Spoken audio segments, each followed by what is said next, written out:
بسم اللہ الرحمن الرحیم۔ السلام علیکم ورحمۃ اللہ وبرکاتہ۔ ڈاکٹر صاحب آج ایک اور سوال کے ساتھ آپ کے پاس حاضر ہوئے ہیں۔ ڈاکٹر صاحب یہ بتائیے کہ باغ فدق کا اصل قصہ ہے کیا؟ بسم اللہ الرحمن الرحیم۔ ایک اور واقعہ باغ فدق، جس طرح ہم نے پہلے گفتگو کی غدیر خم پہ، ثقیفہ بنی ساعدہ پہ، حدیث کرتاس پہ، تو ان میں سے یہ بھی ایک معروف واقعہ ہے۔ فدق بیسیکلی جو ہے وہ خیبر کے قریب ایک جگہ تھی، اس کا نام تھا جہاں پہ باغات وغیرہ تھے کھجوروں کے۔ تو جب خیبر فتح ہوا تو اب ظاہری بات ہے کہ اس میں کچھ حصہ خمس میں سے آپ صلی اللہ علیہ وسلم کے حصے میں بھی آیا۔ ڈاکٹر صاحب میری گزارش ہے عوام کے لیے ذرا ایکسپلین کر دیجئے خمس سے کیا مراد ہے؟ ہاں، خمس سے مراد یہ ہے کہ پانچواں حصہ، پانچواں حصہ۔ جیسے کہ سورہ انفال میں بھی ہمیں ملتا ہے کہ پانچواں حصہ جو ہے مال غنیمت کا، وہ اللہ اور اس کے رسول اور پھر رسول صلی اللہ علیہ وسلم کے جو رشتہ دار ہیں، مساکین کے لیے، مسافروں کے لیے، اور 20% جو ہے، ہاں پانچواں حصہ 20% بنتا ہے۔ جن میں مسافر بھی ہیں، مساکین بھی ہیں، رسول اللہ صلی اللہ علیہ وسلم کے رشتہ دار بھی ہیں۔ آپ صلی اللہ علیہ وسلم بھی ہیں، اللہ کے لیے سے مراد یہ ہے کہ وہ بیت اللہ کے لیے چلا جاتا ہے، تو وہ پانچواں حصہ پھر مزید آگے مساجد بھی اس میں آ جائیں گی؟ نہیں، پانچواں حصہ مزید آگے 6 حصوں میں تقسیم ہے۔ اچھا، ٹھیک ہے۔ تو اس میں یتامہ ہیں، مساکین ہیں، اللہ ہیں، اس کے رسول ہیں، رشتہ دار ہیں ان کے، ٹھیک ہے۔ تو اس طرح سے پھر وہ آگے 6 حصوں میں تقسیم ہے۔ تو خمس سے مراد مال غنیمت میں سے 20%۔ ٹھیک ہے۔ خیر بہرحال وہ خیبر میں سے آپ صلی اللہ علیہ وسلم کو جو ہے وہ کچھ حصہ ملا اور کچھ فدق سے بھی ملا، 2 حصے تھے یہ۔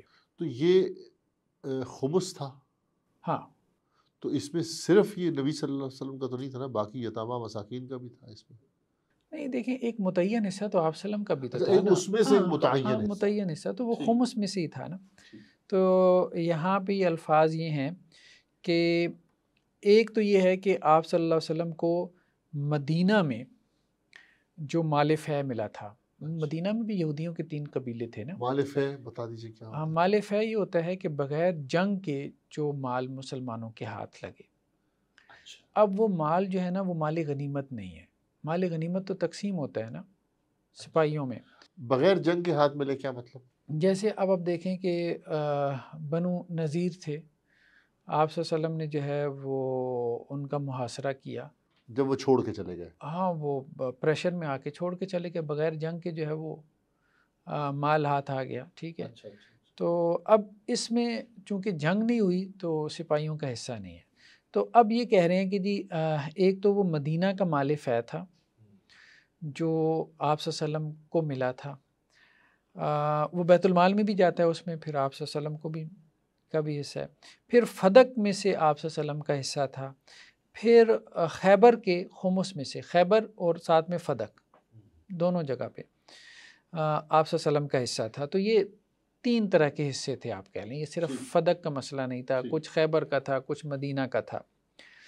تو جب حضرت عائشہ رضی اللہ عنہ سے روایت ہے کہ جب آپ صلی اللہ علیہ وسلم کی رحلت ہوئی ہے، حضرت فاطمہ رضی اللہ عنہ نے جو ہے وہ جب قاصد روانہ کیا حضرت ابوبکر رضی اللہ عنہ کی طرف اور کہا کہ ہماری وراثت بنتی ہے آپ صلی اللہ علیہ وسلم کا جو مدینہ میں حصہ تھا اور خیبر کا اور فدق کا، تو حضرت ابوبکر نے اس پہ یہ بات کہی کہ آپ صلی اللہ علیہ وسلم نے یہ بات کہی ہے کہ لا نورث، ہم انبیاء کی جو جماعت ہیں ہماری وراثت جاری نہیں ہوتی، ما ترکنا صدقہ، جو ہم چھوڑ جاتے ہیں وہ صدقہ ہوتا ہے، ٹھیک ہے۔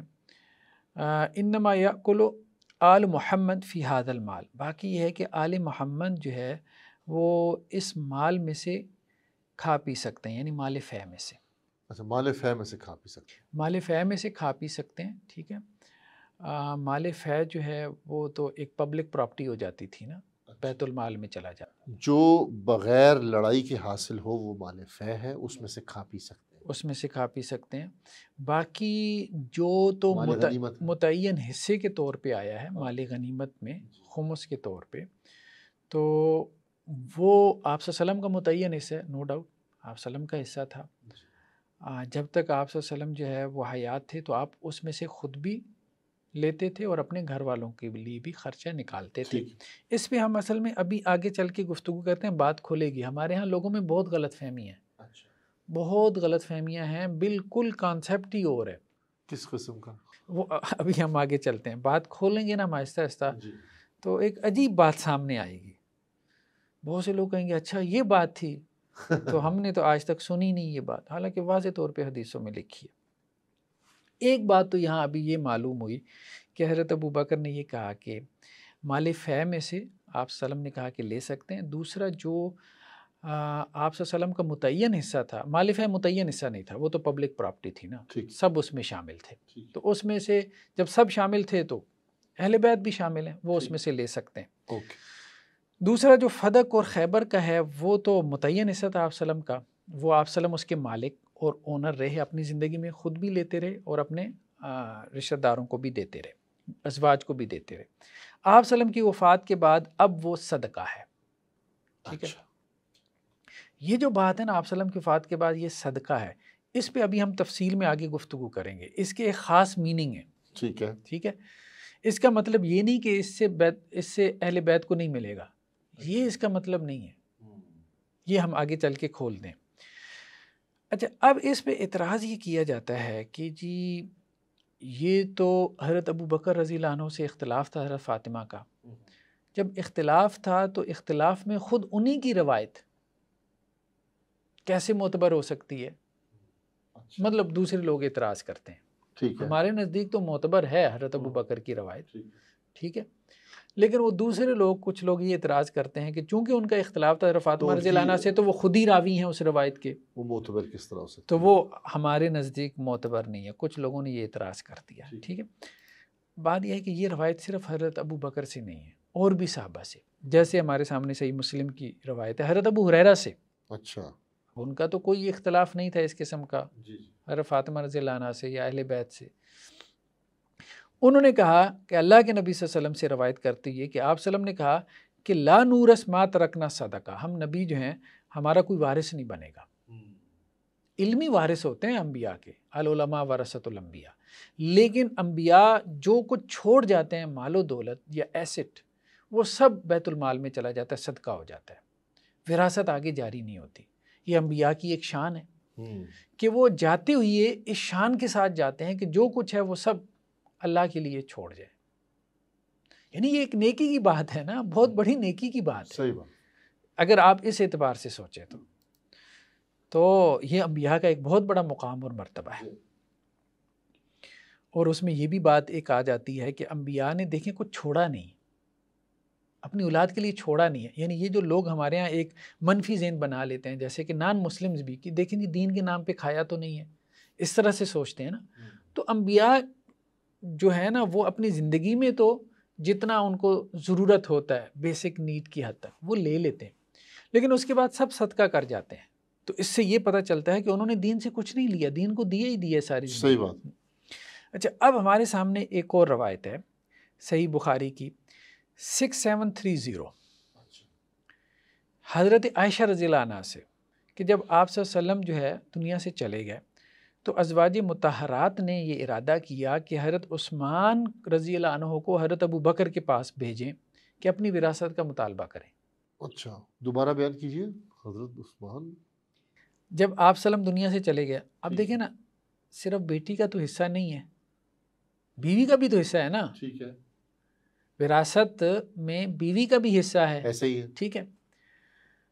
وہ کہتے ہیں کہ جی بیٹی کو محروم کر دیا، یہ کیوں نہیں سوچتے یہ بیوی بھی محروم ہوئی ہے، بالکل، اور جو بیوی ہے وہ کس کی بیٹی ہے؟ وہ انہی کی بیٹی ہے، حضرت ابوبکر کی بیٹی ہے۔ جی، دوسری بیوی کس کی بیٹی ہے؟ حضرت عمر کی بیٹی ہے۔ جی، تو یہ نہیں سوچ رہے، اور اس طرف لا بھی نہیں لوگوں کو۔ اگر بیٹی سیدہ فاطمہ رضی اللہ تعالیٰ عنہ کو نہیں ملا، ظلم ہو گیا، زیادتی ہو گئی، غصب کر لیا، پتہ نہیں کیا کچھ ہم سنتے ہوئے، تو یہ اپلیکیشن جو ہے وہ صرف نبی صلی اللہ علیہ وسلم کی بیٹی کے اوپر تو نہیں تھی، حضرت بکر نے اپنی بیٹی پہ بھی کی ہے، انہوں نے تو اپنی بیٹی پر بھی کیا، ہاں، حضرت عمر نے اپنی بیٹی پہ بھی کی حضرت ہے۔ عمر نے اپنی بیٹی پر بھی کیا۔ اچھا، اب ہوا یہ ہے، تو یہ تو اس بات کی دلیل نہیں ہے کہ وہ جو کچھ بھی کر رہے تھے صحیح سمجھ کے کر رہے صحیح تھے۔ سمجھ کے کر رہے آپ کا اعتراض تو اس وقت بنتا تھا کہ اگر وہ سیدہ عائشہ اور سیدہ حفصہ کو دے دیتے اور سیدہ فاطمہ کو نہ دیتے، پھر تو آپ کی بات سمجھ بھی آتی۔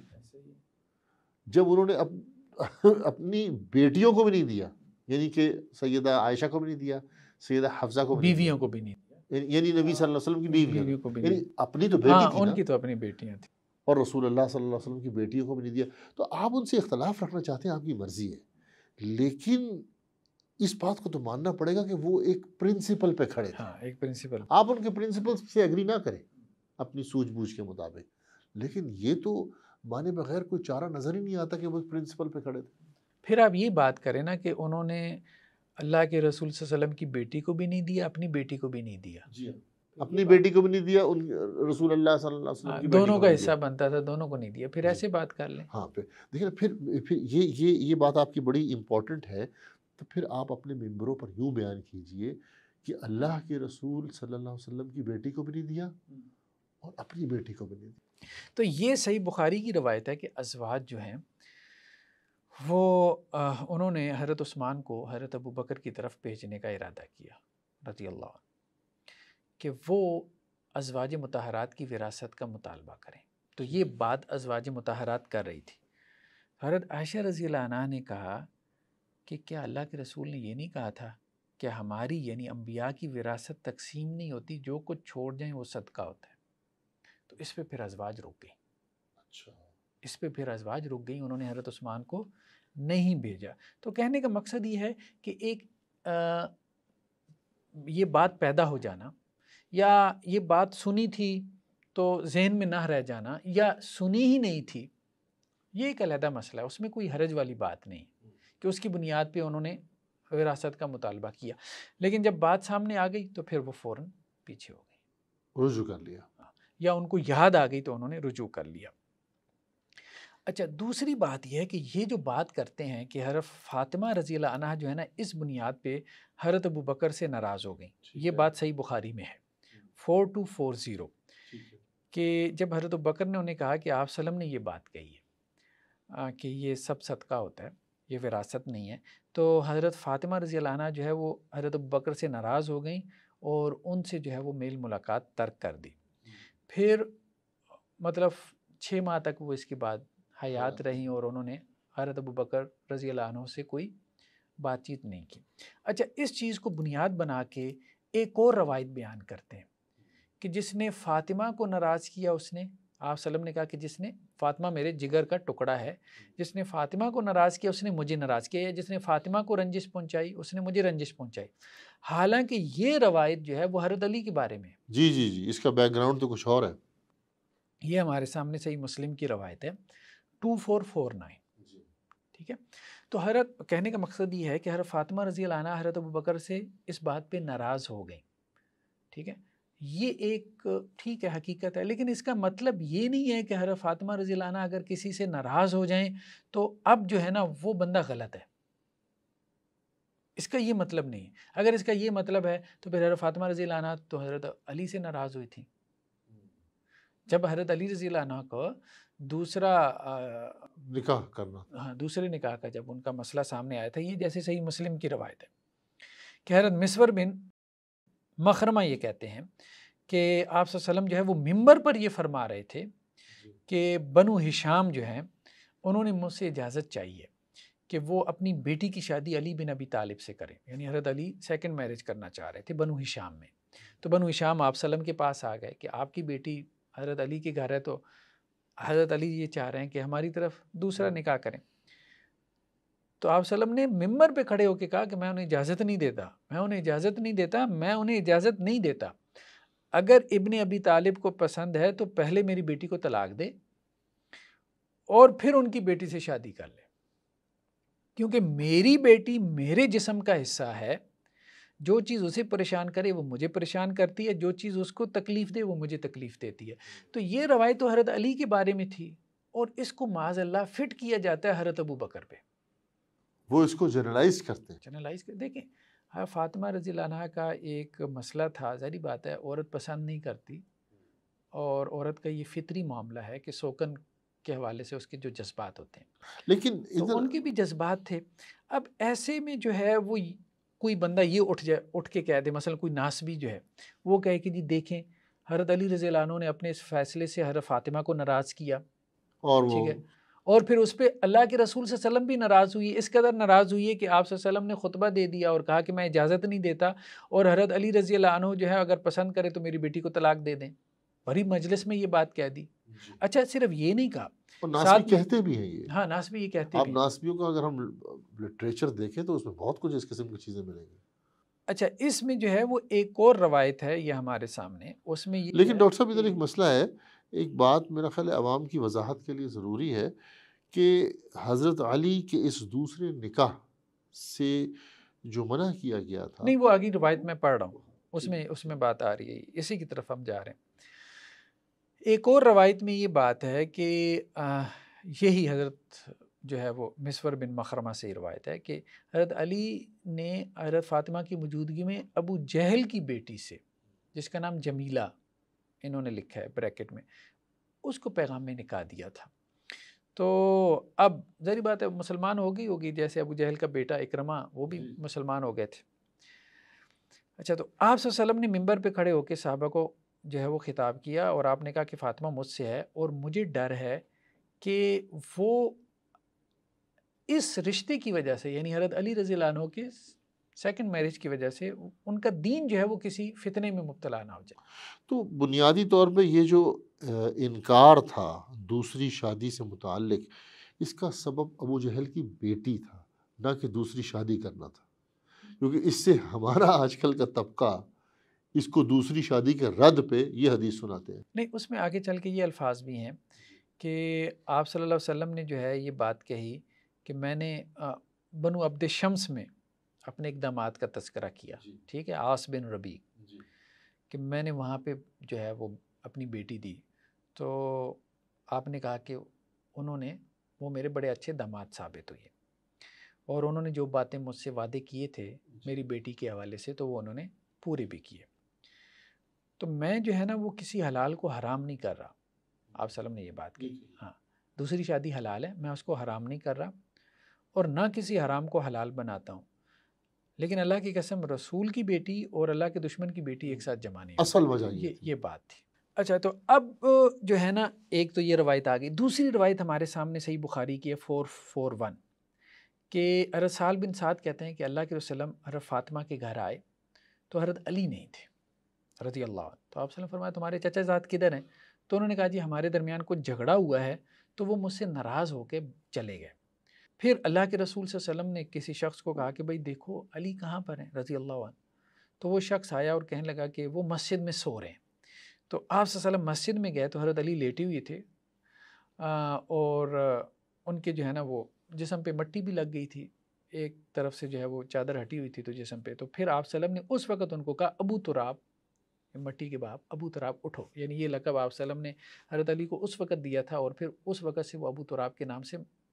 اب دیکھیں کہ یہاں پہ بھی اب میاں بیوی ہیں اور میاں بیوی میں اس قسم کے اختلافات ہو جاتے ہیں، اور سیکنڈ میرج کے مسئلے پہ بھی حضرت فاطمہ رضی اللہ عنہ کو ناراضگی پیدا ہوئی، تو لیکن اس کی وجہ تو ابو جہل کی بیٹی تھی نا۔ ہم جو بات ڈاکٹر صاحب کر رہے ہیں نا وہ یہ کر رہے ہیں کہ ناراضگی پیدا ہوئی، ناراضگی ہوئی، ناراضگی۔ اب یہ دلیل بنانا کہ حضرت فاطمہ رضی اللہ عنہ ابو بکر سے ناراض ہو گئیں تو گویا حضرت ابو بکر تو گئے، اصل میں وہ یہ مقدمہ قائم کرتے ہیں نا، ہم اصل میں اس کے حوالے سے بات کر رہے ہیں، اگر حضرت ابو بکر گئے تو پھر حضرت علی بھی گئے، یہ بات کیوں نہیں کرتے آپ؟ یہ بات نہیں ہے، یہ بات نہیں ہے۔ تو آپ صلی اللہ علیہ وسلم نے وہ جو الفاظ بھی کہے ہیں کہ فاطمہ میرے جگر کا ٹکڑا ہے، جو چیز حضرت فاطمہ کو تکلیف پہنچاتی ہے وہ مجھے تکلیف پہنچاتی ہے، تو اب وہ یہ یہاں سے مقدمہ کھڑا کرتے ہیں نا، آپ صلی اللہ علیہ وسلم کو تکلیف پہنچائی، یہ تو ایک عمومی بات کہی ہے نا نبی صلی اللہ علیہ وسلم، اور لیکن کس کے کانٹیکس میں کہی؟ حضرت علی کے کانٹیکس میں۔ اگر آپ نے یہ حدیث فٹ ہی کرنی ہے کہ فاطمہ کو تکلیف پہنچانا اصل میں نبی کریم صلی اللہ علیہ وسلم کو تکلیف پہنچانا ہے اور نبی کریم صلی اللہ علیہ وسلم کو تکلیف پہنچانا کفر ہے، تو اگر آپ یہ فٹ کریں گے تو کہاں فٹ ہوگی؟ ہم یہ بات سمجھانا چاہ رہے ہیں یہ حضرت ابو بکر پہ فٹ نہیں ہوگی، صحیح بات، یہ حضرت علی رضی اللہ عنہ پہ فٹ ہوگی، لیکن اس کا یہ معنی ہے ہی نہیں اس کا یہ جو معنی آپ نکالنا چاہتے ہیں۔ جی، اور ہم حضرت علی پہ فٹ کرتے بھی نہیں ہیں۔ نہیں ہم نہیں کرتے، ہم یہ بات نہیں کہہ رہے، ہم تو ان کو سمجھا رہے ہیں۔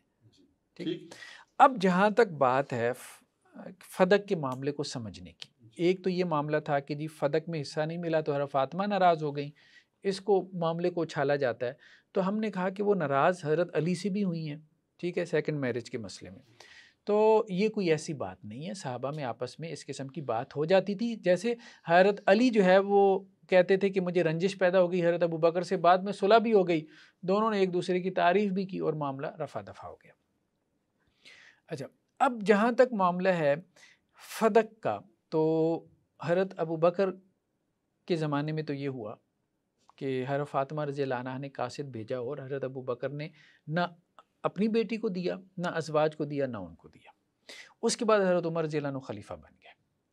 اب حضرت فاطمہ تو ہے نہیں, تو آپ کے ورثاء میں کون ہیں؟ ایک آپ کے چچا عباس ہیں اور حضرت علی ہیں, ٹھیک ہے, وہ آپ وسلم کے چچا زاد بھائی بھی ہیں, اور فاطمہ رضی اللہ عنہا کا بھی جو حصہ ہے وہ بھی ظاہری بات ہے شوہر کی حیثیت سے.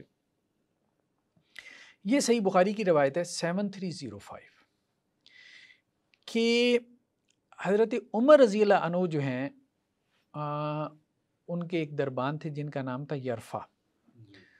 تو وہ دربان جو ہے وہ حضرت عمر کے پاس آئے اور کہنے لگے کہ جی حضرت عثمان, عبد الرحمن بن عوف, زبیر اور سعد یہ اندر آنے کی اجازت چاہتے ہیں. یہ بڑے صحابہ میں سے تھے. تو وہ آ گئے, سلام کیا, بیٹھ گئے. پھر وہ یرفع آئے, پھر کہنے لگے کہ جی عباس اور علی رضی اللہ عنہما آئے ہیں اور وہ اجازت چاہ رہے ہیں. تو حضرت عمر نے کہا کہ آ جائیں. تو جیسے حضرت عباس رضی اللہ عنہ آئے ہیں تو انہوں نے کہا امیر المومنین میرے اور اس ظالم کے درمیان فیصلہ کریں. بڑے سخت جملے کہے تھے, سخت جملے حضرت علی کے بارے میں کہے, لیکن وہ چچا تھے, بڑے تھے, چچا بھتیجے کے طور پہ ایک بڑے تھے تو انہوں نے کہہ دیے. اچھا خیر, پھر وہ آپس میں ان میں جو ہے وہ ایک الجھن بھی پیدا ہو گئی, ٹھیک ہے, اور ایک دوسرے سے جو ہے وہ انہوں نے اختلاف بھی کیا. تو جو حضرت عثمان تھے اور جو اور بھی صحابہ وہاں پہ موجود تھے, حضرت عبد الرحمن بن عوف, حضرت زبیر, تو انہوں نے حضرت عمر سے کہا کہ آپ ایسا کریں کہ حضرت عباس اور حضرت علی کے درمیان جو ہے کوئی فیصلہ کر کے ان کا یہ مسئلہ ختم کر دیں. اچھا, اختلاف کیا تھا دونوں کے مابین؟ وہ اختلاف تھا یہی فدق کے بارے میں. ہوا کیا تھا یہ اسی روایت میں ہے کہ حضرت عمر رضی اللہ عنہ نے کہا دونوں سے, حضرت عباس سے اور حضرت علی سے, اور کہا کہ دیکھو بات یہ ہے, میں تمہیں اللہ کی قسم دے کے ایک بات پوچھتا ہوں, تو یہ مجھے بتاؤ کہ کیا اللہ کے رسول صلی اللہ علیہ وسلم نے یہ بات فرمائی تھی کہ ہمارا کوئی وارث نہیں ہوتا, جو ہم چھوڑ جائیں وہ صدقہ ہوتا ہے؟ یہ حضرت عمر نے کہا حضرت علی سے اور حضرت عباس سے. تو انہوں نے کہا ہاں یہ بات فرمائی تھی, انہوں نے اقرار کیا, ٹھیک ہے. اچھا, اس کے بعد حضرت عمر نے کہا کہ دیکھیں بات یہ ہے کہ اللہ تعالیٰ نے مال فہ میں سے اللہ کے رسول کے لیے ایک حصہ خاص کیا تھا جو اس نے آپ کے سوا کسی اور کو نہیں دیا, ٹھیک ہے. اچھا, اس کے بعد جو ہے نا وہ حضرت عمر نے یہ بات کہی, درمیان میں سے میں کچھ سکپ بھی کر رہا ہوں, کہ نبی کریم صلی اللہ علیہ وسلم کیا کرتے تھے کہ اپنے اہل خانہ کا سالانہ خرچ جو ہے وہ نکال لیتے تھے. جو آپ صلی اللہ علیہ وسلم کا حصہ تھا اس میں سے آپ صلی اللہ علیہ وسلم کا معمول کیا تھا, یعنی خیبر ہو گیا, فدق ہو گیا, یا جو بھی ہو گیا, آپ صلی اللہ علیہ وسلم کا جو حصہ ہوتا تھا آپ اس میں سے سال کا خرچ نکال لیتے تھے, ازواج کا بھی, اپنے رشتہ داروں کا بھی, اور ان کو دے دیتے تھے سال کا پورا. پھر جو ہے نا جو باقی بچ جاتا تھا وہ آپ صلی اللہ علیہ وسلم بیت المال میں دے دیتے تھے. یہ زندگی بھر آپ صلی اللہ علیہ وسلم کا معمول رہا اپنے حصے کے بارے میں, ٹھیک ہے.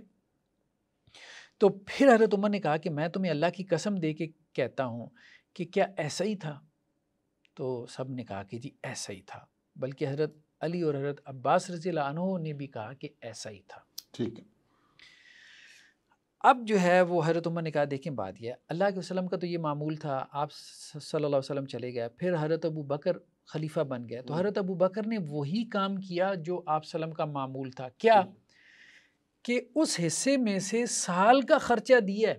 جی, آپ بات سمجھ, سال بھر کا خرچہ نکالا, ہاں, ازواج کو بھی دیا ہے, آپ صلی اللہ علیہ وسلم کے اہل بیت کو بھی دیا ہے, باقی جو تھا وہ بیت المال میں دے دیا.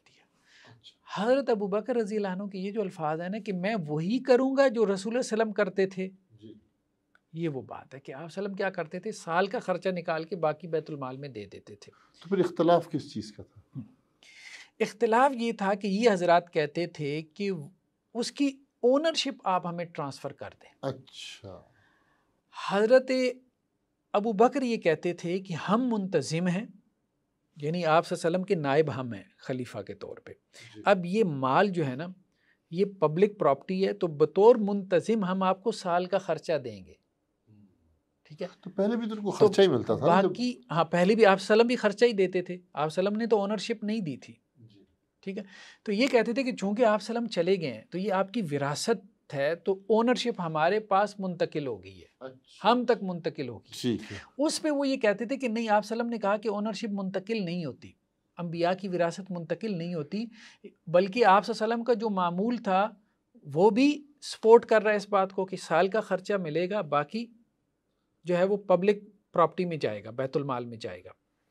ڈاکٹر صاحب سوری فار انٹرپشن، میں جو ابھی تک سمجھا ہوں وہ یہ ہے، تاکہ عوام کو بھی یہ بات، ناظرین کو بھی یہ بات بہتر طور پہ سمجھ آ سکے، کہ مال فے اور باغ فدق میں سے جو خرچہ تھا، جو حصہ تھا، وہ ان کو برابر ملتا رہا، سال کا خرچہ دیتے، سال کا، ایئرلی، حضرت ابو بکر کے دور میں بھی اور حضرت عمر کے دور میں بھی۔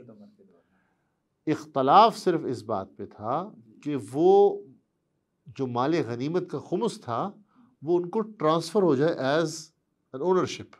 اچھا اب آگے اسی یہی تھا روایت، نا؟ ہاں اسی روایت میں آگے چل کے کیا الفاظ ہیں کہ حضرت عمر کہتے ہیں آپ صلی اللہ علیہ وسلم کے زمانے میں یہ ہوا، حضرت ابوبکر کے زمانے میں یہ ہوا، پھر میں خلیفہ بن گیا، تو حضرت عمر نے کہا حضرت علی سے حضرت عباس سے کہ دیکھیں آپ دونوں پھر میرے پاس آئے اور آپ دونوں نے مجھ سے یہ مطالبہ کیا کہ یہ ہماری وراثت ہے، آپ ہمیں دے دیں۔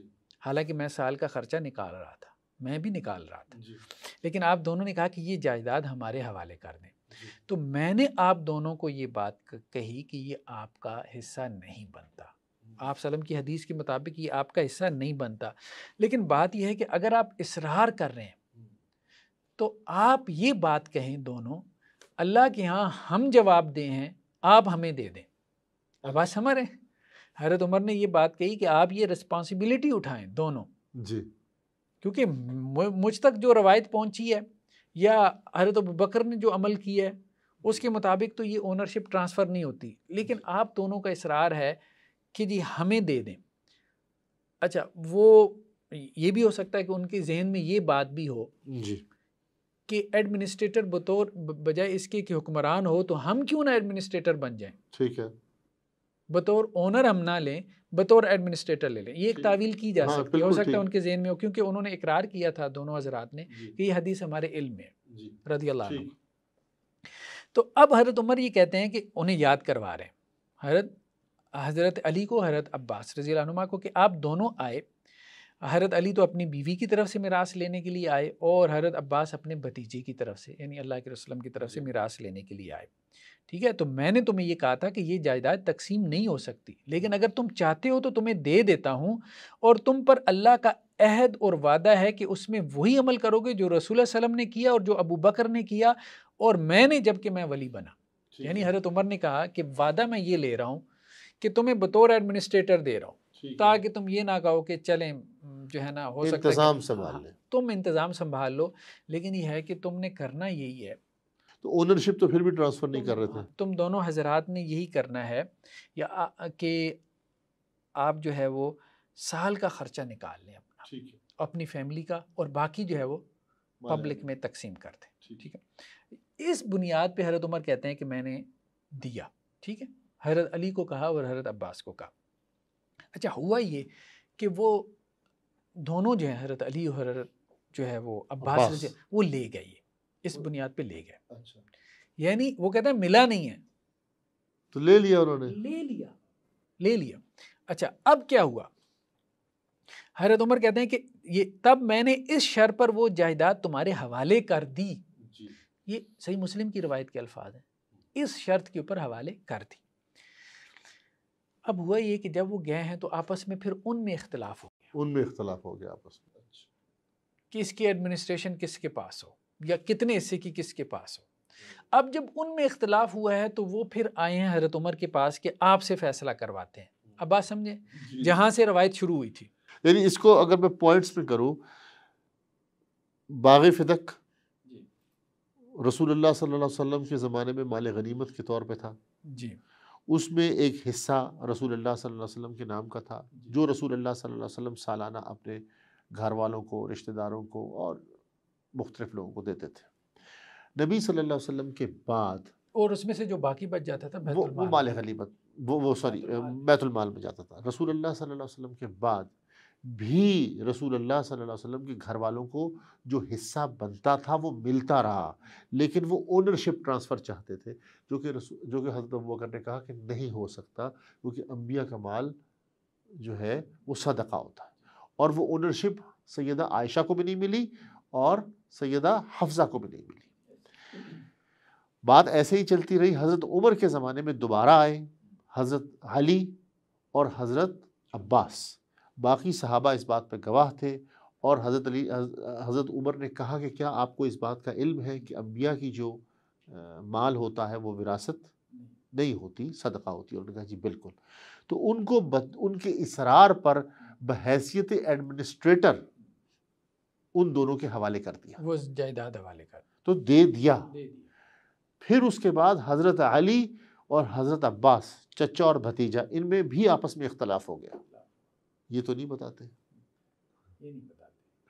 وہ جب آئے ہیں حضرت عمر کے پاس تو حضرت عمر نے پھر ساری اور یہ بات، صحیح مسلم میں ہاں موجود ہے، یہ تفصیلی روایت ہے بہت لمبی چوڑی، اور اس میں پھر حضرت عمر نے یاد کروایا کہ دیکھو یہ ہوا ہے، اور کہا کہ دیکھو میرا فیصلہ اب تم چاہتے ہو تو میں نے تو فیصلہ یہی دیا تھا کہ آپ نہ لے کے جاؤ، ٹھیک ہے، ہمارے پاس رہنے دو، ہم انتظام کر رہے ہیں. تو میرا فیصلہ تو آپ نے نہیں مانا، آپ نے تو کہا کہ آپ ہمارے فیصلے کے مطابق فیصلہ کریں، تو میں نے آپ لوگوں کے فیصلے کے مطابق فیصلہ کر دیا. تو پھر جو ہے نا وہ حضرت عمر نے حضرت علی حضرت عباس کی طرف متوجہ ہو کے کہا کہ میں تمہیں اللہ کی قسم دے کر پوچھتا ہوں کیا میں نے اسی شرط پر جائیداد تمہارے حوالے کی تھی؟ انہوں نے کہا ہاں. تو پھر حضرت عمر نے کہا کہ کیا مجھ سے اس کے علاوہ کوئی اور فیصلہ چاہتے ہیں؟ تو بات یہ ہے کہ میں تو اب ظاہری بات ہے اب میں کیا کروں، جو میں کر سکتا تھا وہ میں نے کر دیا. اب آپ کا یہ آپس کا معاملہ ہے. اور بڑے سخت الفاظ حضرت عباس نے حضرت علی کے لیے کہے تھے، سخت الفاظ کہے تھے. تو اب اس میں جو ہے نا وہ حضرت عمر نے کہا کہ دیکھیں اب قیامت تک میں اس حوالے سے کوئی فیصلہ نہیں کرنے والا، اب میں نہیں کرنے والا. بھائی میرا فیصلہ تو یہی تھا کہ آپ لے کے ہی نہ جاتے، میرا فیصلہ تو یہ تھا، وہ تو آپ نے مانا نہیں ہے. اب میں آپ کے معاملے میں کوئی فیصلہ نہیں کرنے والا، آپ دونوں حضرات کے معاملے میں، ٹھیک ہے. ہاں اگر آپ اس کا انتظام نہیں کر سکتے تو واپس مجھے کر دیں، پھر میں دوبارہ اس کا انتظام کر لوں گا. یہ بیسیکلی دیکھیں فدق کا اصل حقیقت ہے. ہوا کیا پھر اس کے بعد؟ اس کے بعد یہاں روایت میں ایسی کوئی بات موجود نہیں، بظاہر یہی محسوس ہوتا ہے کہ حضرت عمر کو واپس نہیں آیا، حضرت عمر کو واپس نہیں آیا. اچھا اب آپ دیکھیں یہ جو ہے نا وہ الشریعہ کتاب ہے علامہ آجوری کی، اس میں یہ کہتے ہیں کہ جی باب و ذکر اتباع علی ابن ابی طالب، کہ یہ چیپٹر کا عنوان یہ ہے کہ علی بن ابی طالب نے اپنی خلافت میں کس کی سنت کی اتباع کی؟ حضرت ابو بکر، عمر اور عثمان کی سنت کی اتباع کی. اور اس میں باغ فدق کے معاملے میں بھی، باغ فدق کے معاملے میں بھی حضرت علی نے کیا کیا؟ حضرت علی کو خلافت مل گئی نا، تو پھر کیا فدق لی ہے؟ اس کی اونرشپ نہیں لی، نہیں لی نا. تو حکومت تو اس کا انتظام کون سنبھالتا تھا پھر؟ اچھا ابھی آپ دیکھیں یہ کیا کہتے ہیں، حضرت علی رضی اللہ عنہ نے جب خلافت کی باغ دوڑ سنبھالی ہے تو انہوں نے کیا کیا کہ فدق کے معاملے میں وہی آرڈر جاری کیے جو حضرت ابو بکر اور عمر یعنی حضرات شیخین نے جاری کیے تھے. اور بعض روایتوں میں یہ بھی انہوں نے کہا کہ مجھے تو شرمندگی محسوس ہوتی ہے کہ میں ان کی اس معاملے میں مخالفت کروں. لیکن یہاں بات دوسری بنا لی جاتی ہے کہ جی اس وقت تو دیا ہی نہیں تو اب وہ کیا کرتے اب انہوں نے لے کے کیا کرنا تھا. غلط بات ہے، یہ بات ٹھیک نہیں ہے. اگر آپ کا حق بنتا ہے تو لے لیتے. تو یہی بات ہے نا، حضرت علی رضی اللہ عنہ نے نہیں لی نا، پھر اس کے بعد حضرت حسن بھی تو آئے ہیں نا. تو اس کا مطلب یہ ہے کہ انہوں نے حضرات شیخین پہ جو ہے وہ اعتماد کیا۔ باقی جہاں تک بات ہے کہ جی ان کے درمیان یہ بات کہ کوئی رنجش آ گئی، دیکھیں آپ ان کے درمیان جو محبت ہیں اس کا بھی تذکرہ کریں۔ یہ ہمارے سامنے تاریخ بغداد ہے، حضرت عمر بن خطاب نے حضرت فاطمہ سے کہا، اے بنت رسول، رسول اللہ صلی اللہ علیہ وسلم کی بیٹی،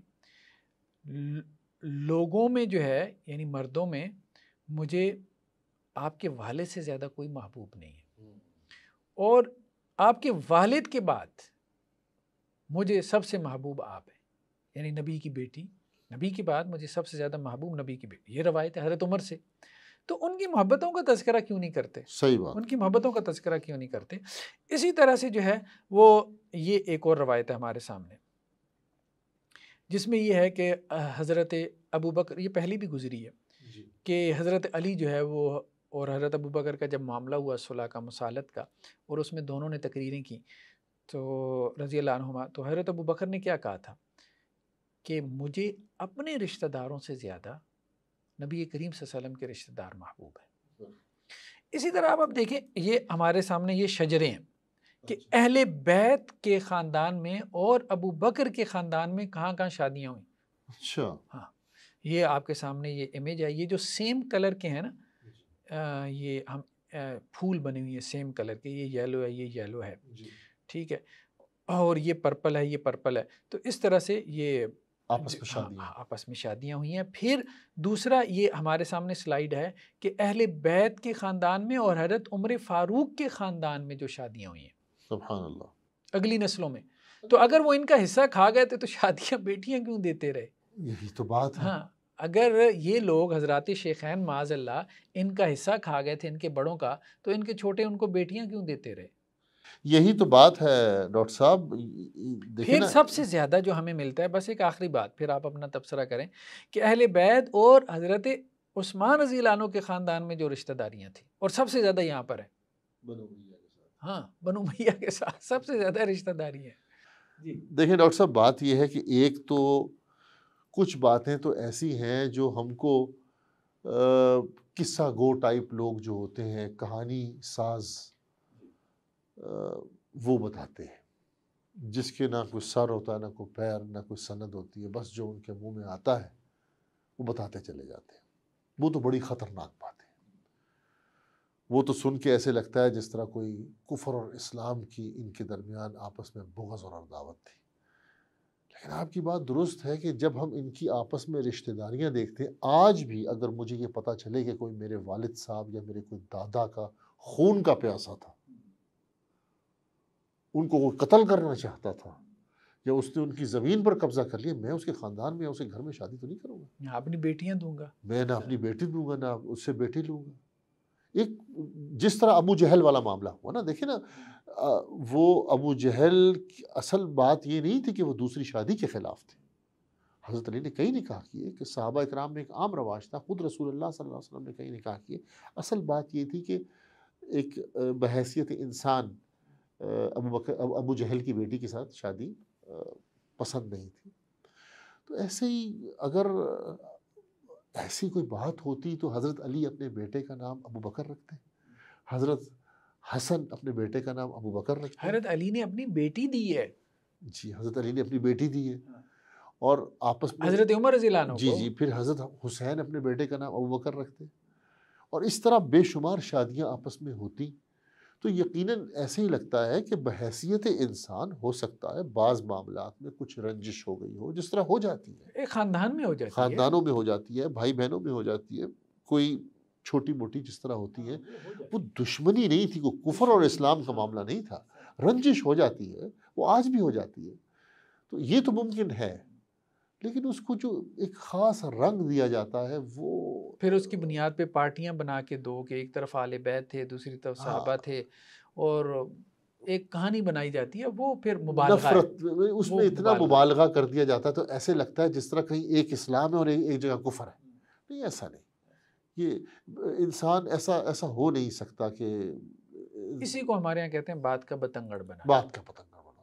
ٹھیک ہے، ہم دیکھیں نا، اب ہم نے میں پھر کہوں گا، کئی علماء کہ میں نے منہ سے یہ سنا ہے کہ اہل سنہ والجماعت کی صفات میں سے یہ ہے کہ اگر ایک روایت ہمارے حق میں جاری ہم بیان کریں گے، حق میں نہیں جاری ہم بیان کریں گے۔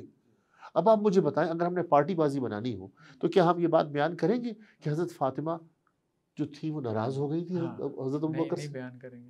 ہم کہہ رہے ہیں جی ہو گئی تھی، انسان ہے، تکلیف پہنچ سکتی ہے۔ حضرت علی 6 مہینے تک بیعت نہیں کی، کچھ گلے تھے، کچھ شکوے تھے، دونوں طرف کچھ تھے، ہم بیان کر رہے ہیں نا۔ تو اور ہم اس بات کو تسلیم بھی کر رہے ہیں بھائی بحیثیت انسان کچھ رنجش ہو جاتی ہے انسانوں میں، لیکن وہ ایسی نہیں تھی جیسی دکھائی جاتی ہے۔ دکھائی جاتی ہے۔ بالکل۔